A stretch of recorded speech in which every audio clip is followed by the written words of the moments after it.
as we got closer to the rise of Adolf Hitler, right, in the late 30s. Right.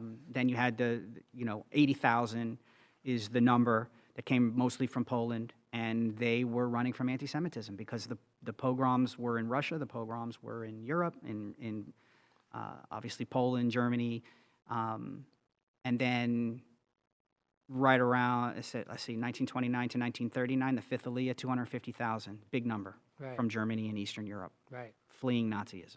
Right. Right. Now, also important to understand, again, there's this perception that when they arrived there, you had a thriving metropolis barren full land of Arabs, and that the Jews came in and just kicked them out, and that is not what happened. Right. You had this sort of barren land that was occupied by Jews and Arabs, and then when the Jews came and started to build up those communities, after right around World War II. So I mean, this is the way it happened. It was an immigration in order to escape genocide. Right, and that's what it's.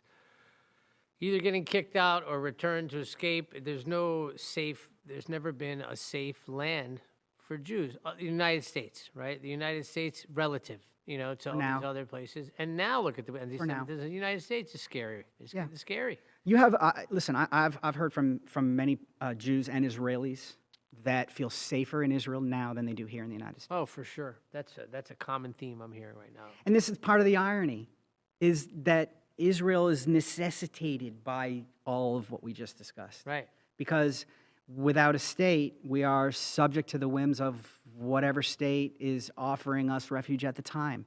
And you know how that changes with the wind. So because of that is the necessity for Israel. So they say, okay, in Europe and in Russia at the time, right, it's get out of here and go back to Palestine where you came from.